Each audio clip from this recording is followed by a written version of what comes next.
الحمدللہ رب العالمین والصلاة والسلام علی اشرف الانبیاء والمرسلین نبینا محمد وعلی آلہ واصحابہ اجمعین وبعد۔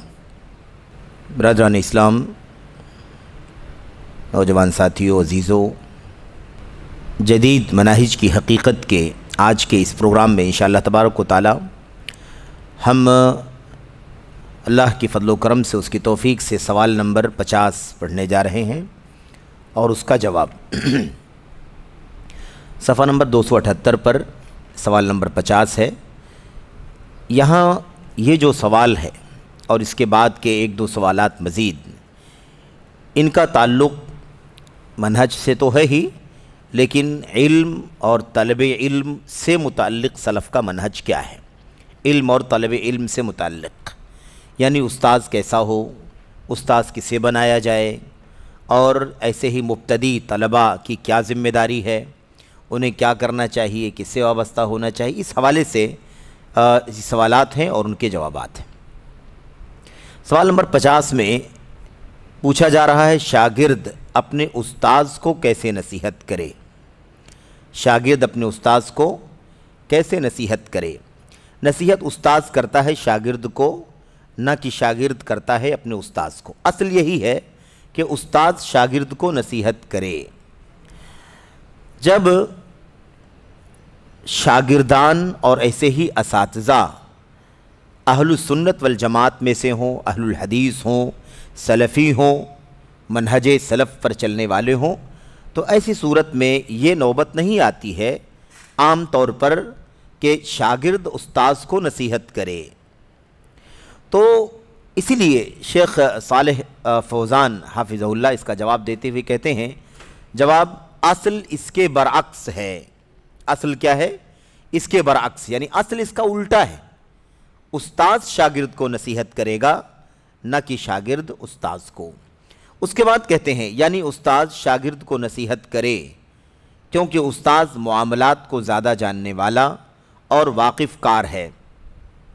ظاہر سی بات ہے کہ مسائل کو استاذ سمجھتا ہے، نہ کہ طالب علم سمجھتا ہے، یا یوں کہیں کہ طالب علم سے زیادہ استاذ سمجھتا ہے کہ کون سی چیز کہاں ہونی چاہیے، کیا حق ہے، کیا باطل ہے، کیا صحیح ہے، غلط ہے۔ تو معاملات کو زیادہ جاننے والا اور واقف کار ہے، جبکہ طالب علم ابھی اپنے استاذ سے علم حاصل کر رہا ہے، طالب علم کے مرحلے میں ہے، وہ سیکھ رہا ہے۔ تو وقت سے پہلے کوئی کام کرنا خطرناک ہے۔ ابھی سیکھنے کے مرحلے میں ہے، اگر سکھانا شروع کر دے گا، بتانا شروع کر دے گا، تو سب سے پہلی دشواری تو یہ ہے کہ وہ سیکھنا بند کر دے گا، نصیحت قبول کرنا بند کر دے گا، نصیحت لینا بند کر دے گا۔ دوسری چیز یہ ہے کہ ابھی وہ جب سیکھنے کے مرحلے میں ہے، وہ طالب علم ہے، شاگرد ہے، تو ظاہر سی بات ہے اس کے پاس علم کی کمی ہے، علم کی کمزوری ہے، علم کا ثقافہ جو ہونا چاہیے، وسعت جو ہونی چاہیے، وہ اس کے پاس نہیں ہے۔ اس لیے ابھی اسے چاہیے کہ وہ جانے، بعد میں نصیحت کرے، ابھی اسے سیکھنا چاہیے۔ اور اگر وہ ابھی نصیحت کرتا ہے اپنے استاذ کو، تو اس کا مطلب یہ ہے کہ قبل از وقت کر رہا ہے، قبل از وقت ہے، وقت سے پہلے، اور یہ چیز بہت زیادہ خطرناک ہے، کیونکہ وہ اپنی کم علمی اور اپنی نادانی کے باوجود بھی اپنے استاذ کا استاذ بننے کی کوشش کر رہا ہے، اور یہ انسان کے لیے حد درجہ خطرناک ہے۔ تو یہ بہت بنیادی چیز ہے۔ کہتے ہیں کہ جب کہ طالب علم ابھی اپنے استاذ سے علم حاصل کر رہا ہے، اس لیے ممکن ہے کہ شاگرد کے سامنے کوئی چیز آئے جسے وہ مخالفت اور غلطی سمجھے، حالانکہ بات ویسی نہ ہو، ہے نا؟ ابھی چونکہ وہ طالب علم ہے، اس لیے ایسا ہو سکتا ہے کہ جو بات وہ سمجھ رہا ہے کہ غلط ہے، مجھے نصیحت کرنا چاہیے، یہ الٹا ہو، اس کے برعکس ہو، جس کو وہ غلط سمجھ رہا ہے اور اس بنیاد پر اپنے استاذ کو نصیحت کرنے کی کوشش کر رہا ہے۔ حقیقت یہ ہے کہ وہ خود غلطی پر ہے، اسے اپنی اصلاح کرنی چاہیے، نئے کہ اپنے استاذ کو نصیحت کرنا شروع کر دے۔ تو یہ اصل میں شیخ سمجھا رہے ہیں اسی بات کو، وہ مخالفت اور غلطی سمجھے، کوئی چیز آئے جس کو مخالفت اور غلطی سمجھے، حالانکہ بات ویسی نہ ہو۔ لہذا واجب یہ ہے کہ جب شاگرد کو کچھ اشتباہ ہو، یعنی کوئی شبہہ ہو، کوئی ڈاؤٹ ہو، یا کوئی اشکال پیش آئے، دشواری پیش آ جائے، تو ادب و احترام کے ساتھ اپنے استاد سے پوچھے، اس سوال کے جواب میں یہ شبہ نہیں ہونا چاہیے کہ بھئی غلطی تو انسان سے ہو سکتی ہے، استاد سے بھی غلطی ہو سکتی ہے، کہیں کوئی چوک ہو سکتی ہے، کہیں کوئی خطا اس سے ہو سکتی ہے، تو کیوں یہ کہا جا رہا ہے کہ شاگرد اپنے استاذ کو نہیں سمجھا سکتا یا نصیحت نہیں کر سکتا ہے؟ مسئلہ یہ نہیں ہے کہ غلطی اگر کہیں ہو رہی ہو، چوک ہو رہی ہو تو اس کو نہ سمجھایا جائے۔ اصل قاعدہ یہ ہے کہ استاذ زیادہ صاحب علم ہے، اسے اپنے شاگرد کو نصیحت کرنی چاہیے۔ استاذ کم علم، شاگرد کم علم ہے، اس لیے اسے توقف کرنا چاہیے، رکنا چاہیے۔ ہو سکتا ہے جس چیز کو غلطی سمجھ رہا ہو غلطی نہ ہو، صحیح چیز ہو، غلط سمجھ رہا ہو۔ لیکن اگر واقعی کہیں کسی استاذ سے بحیثیت بشر، بحیثیت انسان کوئی چوک ہو رہی ہو، کوئی غلطی ہو رہی ہو، تو یہ جو انداز یہاں پر بیان کیا جا رہا ہے، کیسے اپنے استاذ کو نصیحت کرے، نصیحت کرنے کا جو انداز پوچھا جا رہا ہے، یہ اصل میں درست نہیں ہے۔ نصیحت کرنے کی چیز نہیں ہے یہاں اصل میں اپنے استاذ سے ہونے والی چوک جو بشر اور انسان ہونے کی حیثیت سے ہو رہی ہے، بس اس غلطی کا ازالہ کرنا، وہ غلطی ختم ہو جائے، وہ چوک ختم ہو جائے، اس کی کوشش کرنا ہے، اور اس کے لیے نصیحت نہیں چاہیے۔ اس کے لیے وہی انداز اپنانا چاہیے جو شاگرد اور استاذ کا درجہ ہے، جو شاگرد اور استاذ کا درجہ ہے۔ شاگرد کا درجہ ہے اپنے استاذ کے مقابلے میں طالب علم کا، شاگرد کا، متعلم کا، سیکھنے والے کا، اور استاذ کا درجہ شاگرد کے مقابلے میں معلم کا، مربی کا، سکھانے والے کا۔ اس لیے اسی انداز اور اسی دائرے میں رہ کر کے کسی چوک اور کسی غلطی کی اصلاح کی جائے گی۔ اس لیے اصلاح کرنے کا انداز کیا ہوگا؟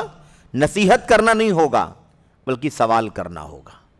یعنی سوال ہی کر کے طالب علم اور شاگرد بحیثیت طالب علم اور بحیثیت شاگرد ہی رہ کر کے اس ہونے والی چوک اور غلطی کو سدھارنے کی کوشش کرے گا۔ اس لیے شیخ کہتے ہیں واجب یہ ہے کہ شاگرد کو کچھ اشتباہ ہو یا کوئی اشکال ہو یعنی مطلب دشواری میں پڑ رہا ہو، یا کوئی اس سے شبہ اسے ہو رہا ہو، پتہ نہیں یہ بات کیسی ہے نہیں ہے، تو ایسی صورت پہ وہ سوال کرے۔ اگر واقعی استاد سے چوک ہو رہی ہوگی تو استاد بیدار ہو جائے گا۔ یعنی کیا مطلب؟ اسے اپنی بات سمجھ میں آ جائے گی کہ میں شاید کسی چوک سے، کسی غلطی سے کوئی بات ایسی بول رہا تھا جو مجھے نہیں بولنا چاہیے تھا، تو اصلاح ضرور کی جائے گی، اشکال کو دور کیا جائے گا، شبہ کو دور کیا جائے گا۔ اور واقعی استاد سے غلطی ہو سکتی ہے، انسان ہے، غلطی بالکل ہو سکتی ہے، تو اس چوک کو باقی نہیں رکھا جائے گا، لیکن نصیحت نہیں۔ نصیحت بڑے کا کام ہے چھوٹے کو، نہ کہ چھوٹے کا کام ہے بڑے کو۔ اس لیے شاگرد طالب علم اس کی اصلاح بحیثیت طالب علم کرے گا، یعنی سوال کر کے اس کی اصلاح کرنے کی کوشش کرے گا۔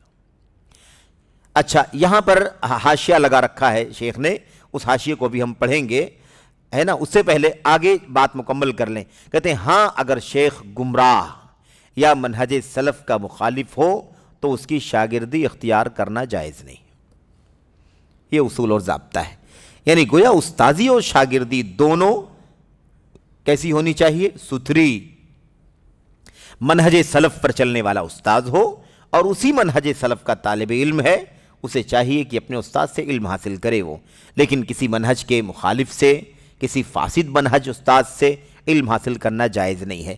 تھوڑی تفصیل آئے گی انشاءاللہ تبارک و تعالیٰ آگے بھی بعد میں، کہ تخصصات کی بنیاد پر ایک آدمی کا منہج درست نہیں ہے، ایک آدمی کا مثال کے طور پر عقیدہ درست نہیں ہے، لیکن وہ کسی غیر علمی میدان کا ایکسپرٹ، شرعی علوم کے مقابلے میں عقیدے کے معاملے میں مثال کے طور پر وہ فاسد عقیدے کا منہج کا ہے، لیکن عربی زبان کا وہ بہت ماہر ہے، تو اس سے اس صورت میں علم حاصل کرنے کی گنجائش ہے جب عربی زبان و ادب سیکھنے کے لیے ہمیں کوئی استاذ میسر نہ آئے۔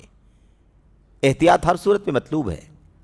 ہمارے پاس مثال کے طور پر ایک استاذ ہے جو عربی زبان و علوم کا بھی استاذ ہے، صحیح عقیدے کا ہے، صحیح منہج کا ہے، تو ہماری ذمہ داری ہے کہ ہم کیا کریں؟ اپنا علم عقیدے منہج کا بھی اور ایسی عربی زبان و ادب کا بھی، لٹریچر کا علم بھی اسی سے حاصل کریں۔ لیکن اگر مثال کے طور پر وہ اس میں اتنا ماہر نہ ہو جتنا ہونا چاہیے، تو ایسی صورت میں ہمیں کسی غیر منہجی سے منہج کے علاوہ، عقیدے کے علاوہ، فکر کے علاوہ، اصول کے علاوہ صرف اور صرف عربی زبان و ادب سیکھنے کی گنجائش ہے۔ اس حوالے سے میں سمجھتا ہوں کہ کچھ باتیں کتاب کی شروع کے سوالات میں شیخ صالح بن فوزان الفوزان کے سے حفظہ اللہ سے سوال کیا گیا تھا اور اس کا جواب ہم لوگوں نے پڑھا ہے. ہو سکتا ہے آگے بھی اس طرح کی مزید باتیں آئیں گی، لیکن یہ ایک سرسری بات ہے. اگر کوئی معاملہ بالضبط ہو تو وہ معاملہ سامنے آنے کی صورت میں علماء فیصلہ کریں گے کہ اس کا عقیدہ یہ ہے، اس کی پکڑ ایسی ہے، اس کا رسوخ ایسا ہے، اس کی مقبولیت ایسی ہے، اور اس کا رویہ کیسا ہے. یہ بھی ایک اصول میں ہمارے یہاں بات موجود ہے سلف کے یہاں کہ ایک شخص بدعتی ہے، ایک شخص کیا ہے؟ بدعتی ہے، اور ایک شخص بدعتی ہے اور بدعت کا داعی بھی ہے. تو دونوں کے اندر فرق کرتے ہیں سلف کے ہاں دونوں میں فرق ہے. اس لیے جس کے ہاں بدعت پائی جاتی ہے اس کو بالمقابل اس شخص کے جو بدعت بھی ہے اس کے پاس اور بدعت کا داعی بھی ہے، وہ تو پہلے والے کو اخف سمجھتے ہیں، ہلکا سمجھتے ہیں. اسی لیے بعض محدثین نے بعض ایسے راویوں سے بھی روایت کی ہے جن کے یہاں بدعتیں پائی جاتی تھی. مثال کی طور پر ان کے یہاں خروج پایا جاتا تھا، ان کے یہاں ارجا مرجی تھے، وہ مثال کے طور پر یا قدری تھے، ہے نا. ایسے بعض راویوں سے روایت لی ہے محدثین نے، لیکن ایسے راویان سے روایت لینے کی جو وجہ بیان کی گئی ہے جرح و تعدیل وغیرہ کی کتابوں میں، وہ یہ بیان کی گئی ہے کہ اس کے یہاں اس طرح کی بدعت پائی جاتی تھی، لیکن اس کا دائرہ وہی تک تھا، اس کی ذات تک تھا، وہ داعیہ نہیں تھا اس کو پھیلائے، اس کو بتائے، ایسا نہیں تھا. اس کے ہاں وہ چیز پائی جاتی تھی لیکن اس کا اثر اس کی ذات سے متجاوز نہیں ہوتا تھا، یعنی اس کے آگے نہیں بڑھتا تھا. تو ایسے بعض راویان سے روایت محدثین نے لی ہے، اور بہرحال یہ ایک مستقل مسئلہ ہے اصول حدیث کی کتابوں میں یا ایسے ہی جرح و تعدیل کی کتابوں میں کہ بدعتی سے روایت لینے کا کیا حکم ہے، ایسے بدعتی کی گواہی کا مسئلہ کیا ہے وغیرہ. یہ سب باتیں آئیں گی اپنی جگہ پر انشاءاللہ تبارک و تعالیٰ. تو یہاں اس کا خلاصہ یہ ہے کہ اگر شیخ گمراہ یا منہج سلف کا مخالف ہو تو اس کی شاگردی اختیار کرنا جائز نہیں. یہ بالکل قاعدہ ہے. یہ کیا ہے؟ قاعدہ ہے. شاگرد بننا، شاگردی اختیار کرنا یہ بالکل ہی درست نہیں ہے. کسی صلاحیت کی بنیاد پر جس کا تعلق عقیدے سے، منہج سے، اصول سے نہ ہو، کوئی مسئلہ اس سے لے لینا، عربی زبان کے اندر کوئی مہارت ہے اسے مثال کے طور پر، یا کوئی اور سبجیکٹ ہے اس کے پاس جو دوسروں کے پاس نہیں ہے، اس میں اس سے علم لے لینا، اس کی گنجائش ہے، لیکن مستقل شاگردی اختیار کرنا درست نہیں ہے. اچھا، کہتے ہیں لیکن اگر استاذ حق پرست ہو اور اتفاق سے اس سے کچھ غلطی سرزد ہو جائے جو بشری ہے، انسانی ہے، تو ایسی صورت میں کہتے ہیں تو تمہیں چاہیے کہ سوال کے ذریعے اسے نصیحت کرو. نصیحت کیسے کریں گے؟ سوال کے ذریعے سے کریں گے. استاذ بن کے نہیں کریں گے، شاگرد ہیں، شاگرد بن کر کے ہی نصیحت کریں گے، جیسے کہ ہمارے اسلاف کا طریقہ رہا ہے. اور اس سلسلے میں جیسا کہ یہ طالب علم کا زیور ہے، اس میں بھی بہت ساری باتیں بطور اشارہ بتائی گئی ہیں اور کچھ کتابوں کے حوالے دیے گئے ہیں. آداب المعلم والمتعلم یا آداب المعلمین والمتعلمین، ہے نا، مطلب معلمین کے آداب اور ایسے ہی متعلمین کے آداب. تو اس میں ساری باتیں آئی ہوئی ہیں تفصیل سے کہ اگر استاد سے کوئی چوک یا غلطی ہو رہی ہو اور اس کی اصلاح کرنا چاہتا ہے، اور بالکل اصلاح ہونی چاہیے، یاد دہانی ہونی چاہیے، تنبیہ ہونی چاہیے تاکہ وہ غلطی زائل ہو جائے، تو ایسی صورت میں اس کا طریقہ یہ ہے کہ وہ سوال کے ذریعے سے اصلاح کرے، سوال کے ذریعے سے اصلاح کرے. کہتے ہیں مثال کے طور پر کہو شیخ ایسا کرنے والے کا کیا حکم ہے؟ ایسا کرنے والے کا کیا؟ کوئی بدعت ہے نا، کوئی غلطی ہے، کوئی چوک ہے، کسی مسئلے میں غلطی ہو گئی ہے، تو اس سے سوال کیا جائے بحیثیت سائل بن کر کے کہ ایسا کوئی شخص اگر کرتا ہے تو اس کا کیا حکم ہے. شیخ کہتے ہیں اس سے وہ آگاہ ہو جائے گا اور انشاءاللہ مقصد حاصل ہو جائے گا. اس سے آپ یہ اندازہ لگائیے کہ طلب علم کے باب میں ہے نا ایک استاذ کا یا معلم کا درجہ کتنا زیادہ اونچا ہے، کتنا زیادہ اونچا ہے. اور آئے گی بات انشاءاللہ تبارک و تعالی اس حوالے سے بعض سوالات کی ضمن میں، ورنہ انشاءاللہ تبارک و تعالی عقیدہ و سنت کے سلسلے میں سلف امت کے اقوال کے ضمن میں بھی بہت سارے اقوال آئیں گے کہ طلب علم کے لیے، طلب علم سے پہلے عالم کا، استاذ کا انتخاب کرنا سب سے بڑی ذمہ داری ہے. انتخاب کریں کہ کن سے علم حاصل کیا جائے گا، تو اچھے عالم کا، اچھے استاذ کا انتخاب کرنا یہ پہلا زینہ ہے علم کے حصول کا. اور پھر اس کے بعد اسے علم حاصل کرنے کے اصول اور آداب کیا ہیں ان کا بھی تذکرہ اس میں آئے گا سلف کے اقوال کی روشنی میں۔ یہاں پر شیخ نے کیا کہا تھا کہ واجب یہ ہے کہ جب شاگرد کو کچھ اشتباہ ہو یا کوئی اشکال پیش آئے تو ادب و احترام کے ساتھ اپنے استاد سے پوچھے، یعنی وہ سوال کے ذریعے سے اس کی اصلاح ہو جائے گی۔ اس میں حاشیہ نمبر 1 میں کہتے ہیں سلف صالحین اپنے اساتذہ و مشائخ کی عزت و تکریم کرتے تھے۔ سلف صالحین اپنے اساتذہ اور مشائخ یعنی علماء ہے نا کی عزت و تکریم کرتے تھے، ان کا احترام بجا لاتے تھے، ان کا احترام بجا لاتے تھے، احترام ان کا حق جانتے تھے، ایسے ہی ان کے ساتھ ادب سے پیش آتے تھے، ادب سے پیش آتے تھے، اور یہی واجب ہے، یہی واجب ہے۔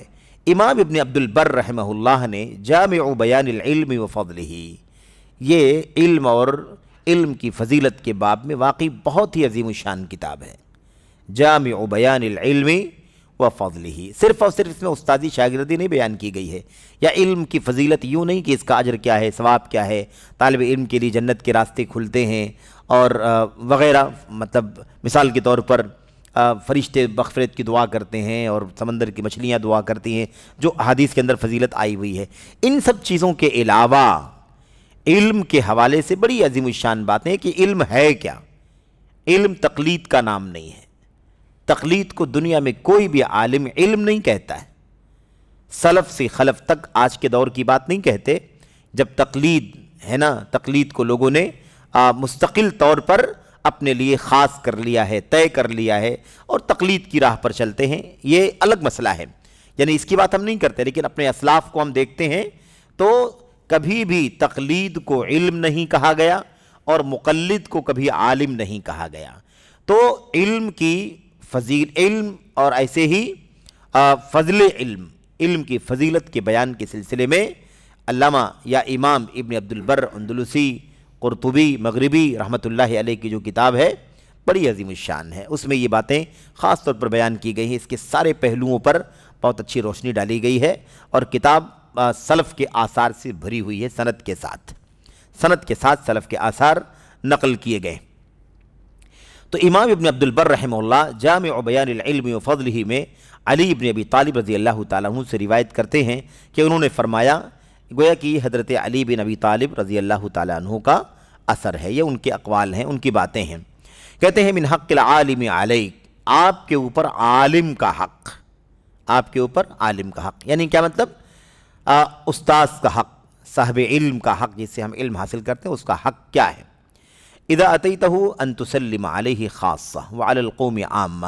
خیر دیکھیں وقت بچے گا، ترجمہ دیکھیں، تم پر عالم کا حق یہ ہے کہ اس کے پاس آؤ تو اسے خصوصی سلام کرو اور بقیہ لوگوں کو عمومی سلام کرو۔ دیکھا آپ نے، یہ مطلب دراصل علم اور اہل علم یا صاحب علم کی ایک فضیلت اور برتری کا پہلو ہے۔ حضرت علی بن ابی طالب رضی اللہ تعالیٰ عنہ یہ بات بیان کرتے ہیں کہ آؤ استاذ کے پاس، عالم کے پاس، تو اس کا حق یہ ہے کہ اسے خصوصی سلام کرو اور عام لوگوں کو، بقیہ لوگوں کو عمومی سلام کرو۔ اس کے سامنے بیٹھو، اس کے سامنے بیٹھو۔ شاگردی جیسے اختیار کی جاتی ہے، اس کی سب سے بڑی مثال حضرت رسول کریم صلی اللہ علیہ وسلم کے سامنے حضرت جبریل امین علیہ السلام کی مجلس کو پیش کیا جاتا ہے نا، کہ حضرت جبریل امین علیہ السلام تشریف لائے تو آپ کے گھٹنے سے گھٹنا ملا کر کے آپ کے سامنے بیٹھ گئے۔ کہتے ہیں کہ یہ طلب علم کا بہترین ادب ہے، طلب علم کا بہترین ادب ہے، ایسے ہی ہونا چاہیے۔ کہتے ہیں اس کے سامنے بیٹھو، اپنے ہاتھوں سے اشارہ نہ کرو، اپنے ہاتھوں سے اشارہ نہ کرو۔ اشارہ کرنے سے بدگمانی ہوتی ہے کہ میرے بارے میں کوئی بات کسی کو بتائی جا رہی ہے، یا میرے بارے میں کوئی شکایت ہے یا کوئی ملاحظہ ہے جس کے بارے میں کسی کی طرف اشارہ کر کے بتایا جا رہا ہے۔ اپنے ہاتھوں سے اشارہ نہ کرو، اپنی کنکھیوں سے نہ دیکھو۔ کبھی کیا ہوتا ہے، نگاہوں سے بھی آدمی اشارہ کر دیتا ہے نا، اس آدمی کو اس آدمی کے بارے میں، اس آدمی کو اس آدمی کے بارے میں۔ تو حضرت علی بن ابی طالب اس سے بھی منع کرتے ہیں۔ اچھا آپ سوچئے کہ یہ اللہ کے نبی صلی اللہ علیہ وسلم کی صحبت میں اور آپ کی تربیت میں پرورش پانے والے صحابہ کرام ہیں، اور بات حضرت علی کی ہو رہی ہے جو بالکل چھوٹے تھے، صغار صحابہ، اور آپ صلی اللہ علیہ وسلم کی تربیت میں شروع سے رہے، پلے بڑھے، کھانا پینا، رہنا سہنا، حتیٰ کہ شادی بیاہ کی بھی ذمہ داری نبی کریم صلی اللہ علیہ وسلم نے نبھائی اور اپنی لاڈلی سے آپ کا نکاح بھی کیا ہے کہ نہیں۔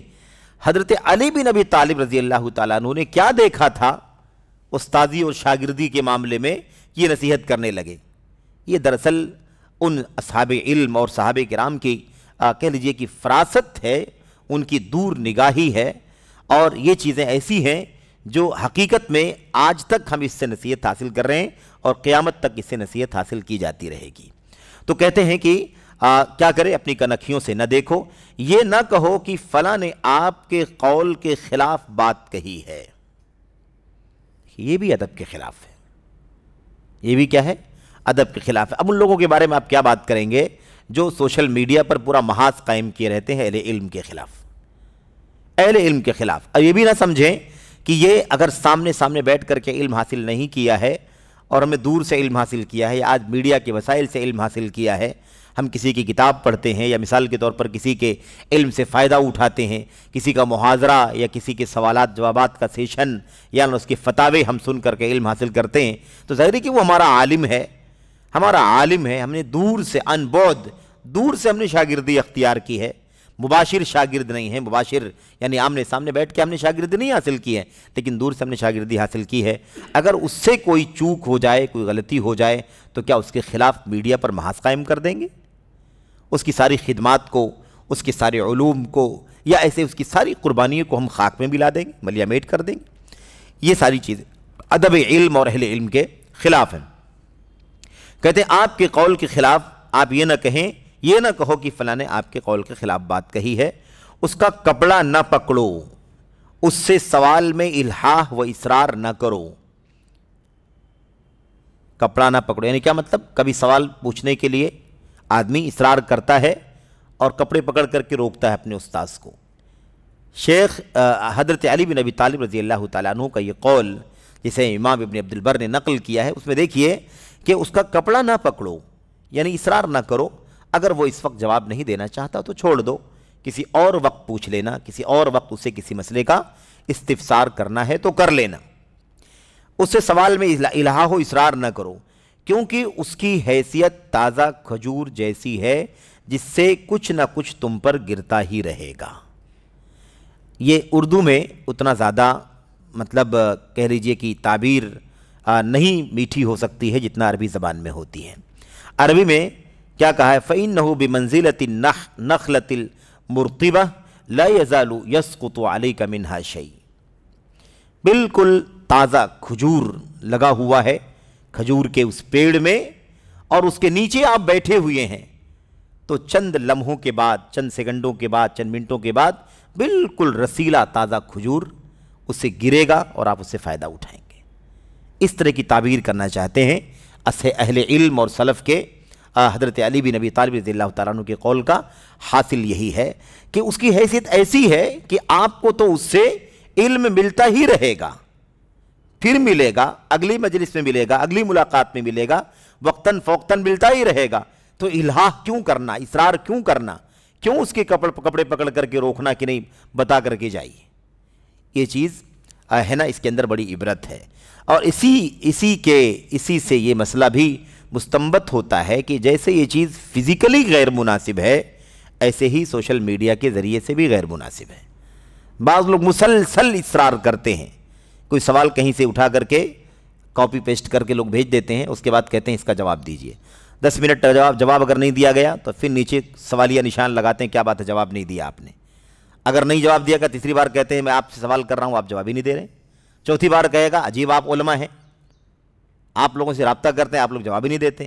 اس طرح سے پھر وہ اس کا تیور جو ہے نا بدلتا چلا جاتا ہے۔ یہ ساری چیزیں ادب کے خلاف ہیں، کیونکہ آدمی دور سے نہیں جانتا کہ آدمی کس کام میں مشغول ہے۔ دوسری چیز یہ ہے کہ جو ہمارے جو علماء بڑے ہیں، ظاہر سی بات ہے کہ ان کے پاس اتنی فرصت نہیں کہ ہمارے سوشل میڈیا کے وہ پوسٹ اٹھا کر کے دیکھتے رہیں کس نے کیا بھیجا ہے۔ ہزاروں لوگ رابطہ کرتے ہیں تو کس کا اٹھا کر کے دیکھتا رہے گا، اور اگر اسی میں مشغول ہو جائے تو آپ کا یا ہمارے سوال کا جواب دے گا کیسے؟ میرے بھائیو، انما العلم بالتعلم، علم سیکھنے سے حاصل ہوتا ہے، اور جو جتنے بڑے علماء ہیں اتنا زیادہ وہ علم اور طلب علم میں آج بھی مشغول رہتے ہیں۔ کتابوں سے ان کا شغف، سلف کے علوم سے ان کا شغف بہت زیادہ ہے، آج بھی وہ شب بیداریاں کرتے ہیں، راتوں رات جاگتے ہیں۔ اسی لیے وہ مسائل کا جواب دینے میں توقف کرتے ہیں کہ انہیں جواب دہی کا احساس ہے، اللہ تبارک و تعالیٰ کیا انہیں جواب دینا ہے، غلطی ہو جائے گی تو اللہ تبارک و تعالیٰ کے یہاں پوچھ تاچھ ہوگی۔ ظاہر جنہیں اس کا احساس نہیں ہے وہ جیسے بھی جب بھی چاہیں گے ہاں نہیں، جائز ناجائز حلال حرام کا فتویٰ دیتے رہیں گے۔ تو یہ علم ہے جو اللہ تبارک و تعالیٰ کی خشیت کا نام ہے، اللہ تبارک و تعالیٰ کے ڈر کا نام ہے۔ انما یخشی اللہ من عبادہ العلماء، دراصل اللہ تبارک و تعالیٰ سے اس کے علماء بندے ہی ڈرتے ہیں، اس سے علماء بندے ہی ڈرتے ہیں۔ اس آیت کریمہ کو پڑھنے میں بعض لوگ جلد بازی میں انما یخشی اللہ پڑھ دیتے ہیں، یہ سراسر الٹا ہو جائے گا معنی۔ اس کا معنی یہ ہو جائے گا کہ بے شک اللہ تبارک و تعالیٰ اپنے علماء بندوں سے ہی ڈرتا ہے، جبکہ اللہ تبارک و تعالیٰ کیا کہہ رہا ہے؟ یقیناً اللہ تبارک و تعالیٰ سے اس کے علماء بندے ہی ڈرتے ہیں۔ تو بہرحال اسی لیے امام احمد بن حنبل رحمۃ اللہ علیہ سے پوچھا گیا علم کیا چیز ہے، تو انہوں نے کہا العلم خشیت اللہ تعالی، علم اللہ تبارک و تعالیٰ کی خشیت کا نام ہے، اللہ تبارک و تعالیٰ سے ڈرنے کا نام ہے، کیونکہ اللہ تبارک و تعالیٰ نے علماء کی سچی جو پہچان بتلائی ہے وہ خشیت بتلائی ہے کہ علماء حقیقت میں وہ ہیں جو ڈرتے ہیں اللہ تبارک و تعالیٰ سے۔ علم کے معاملے میں سوالات کے جوابات ہیں، فتاوے ہیں، مسائل ہیں، حلال حرام کا حکم لگانا ہے، کوئی موقف ہے اس کی رہنمائی کرنے میں وہ توقف کرتے ہیں۔ اس لیے ہمیں چاہیے کہ ہم کیا کریں، اس چیز کو کسی بھی صورت میں بدگمانی سے نہ جوڑیں یا بدگمانی نہ کریں، بلکہ ہم سمجھیں کہ ہمارے جو بڑے ہیں ان بڑے علماء کے یہاں بہرحال اللہ کا ڈر زیادہ ہے، جو جتنا زیادہ بڑا علم والا ہے وہ اتنا ہی زیادہ اللہ تبارک و تعالیٰ سے ڈرنے والا ہے۔ اسی لیے نبی کریم صلی اللہ علیہ وسلم نے فرمایا تھا انی لأعلمکم باللہ، میں تم میں سب سے زیادہ اللہ تبارک و تعالیٰ کے بارے میں، اس کے دین کے بارے میں، اس کی شریعت کے بارے میں علم رکھنے والا ہوں، وَأَخْشَاكُمْ لِلَّهِ، اور میں تم میں سب سے زیادہ اللہ تبارک و تعالیٰ سے ڈرنے والا ہوں۔ اگر یہ چیز نہ ہوتی تو نبی کریم صلی اللہ علیہ وسلم کی مجلس میں کتنے سائل آیا کرتے تھے، اپنے اپنے مسائل پیش کرتے تھے، کتنے واقعات سیرت کے اندر صحیح سندوں کے ساتھ موجود ہیں۔ آپ سے سوال کیا گیا، سامنے سے سائل نے سوال کیا، آپ نے خاموشی اختیار کی، دوبارہ بائیں طرف سے آیا سوال کیا، خاموشی اختیار کی، دائیں طرف سے آیا خاموشی اختیار کی، آپ نے جواب نہیں دیا، اس لیے کہ اللہ تبارک و تعالیٰ سے سب سے زیادہ ڈرنے والے آپ تھے۔ اسی لیے آپ اس بات کے منتظر تھے کہ اس مسئلے کے سلسلے میں مجھے نہیں معلوم ہے، اللہ تبارک و تعالیٰ کی طرف سے رہنمائی ہو جائے گی، جواب آ جائے گا، جبریل امین تشریف لائیں گے، یا وحی الہی کے ذریعے سے کسی اور صورت میں، کسی اور وحی کی شکل میں اللہ تبارک و تعالیٰ جب اس مسئلے کا جواب بتا دے گا تو میں سائل کو بلا کر کے اس کا جواب اسے بتا دوں گا۔ یہ نبی کریم صلی اللہ علیہ وسلم کی سنت ہے، اور اللہ کے نبی صلی اللہ علیہ وسلم کے سچے وارثین، علماء جو صحیح معنوں میں وارثین ہیں، وہ اسی طریقے پر چلتے ہیں، اور اسی کو وہ دین اور اسی کو وہ اللہ تبارک و تعالیٰ کے دین کے حوالے سے اپنی سب سے بڑی ذمہ داری سمجھتے ہیں۔ تو ہونا یہی چاہیے کہ ہم کیا کریں، علم اور اہل علم کا مقام سمجھیں، اور علم کے باب میں اپنے علماء سے، اپنے بڑے علماء سے جو مشغول رہتے ہیں بہت زیادہ، جن کے پاس وقت نہیں ہے، جن کے مشاغل بہت زیادہ ہیں علمی دعوتی، اور وہ عالمی سطح پر بڑے کام کرتے ہیں، خاص طور پر ان علماء سے ہمیں اور آپ کو چاہیے کہ ہم ان کے وقتوں کا زیادہ سے زیادہ خیال کریں، یہ ہماری ذمہ داری ہے۔ بہرحال یہ چونکہ مختصر سوال تھا اور سرسری طور پر اس کا جواب اور اس حوالے سے کچھ ہے نا نیچے حاشیے میں وضاحت موجود ہے، اتنی بات کافی ہے، مزید چیزیں آگے آ رہی ہیں، اگلے سوال سے بھی ہمیں کچھ نہ کچھ اس حوالے سے فائدہ ملے گا، کیونکہ اگلا جو سوال ہے وہ بھی طالب علم سے ہی متعلق ہے۔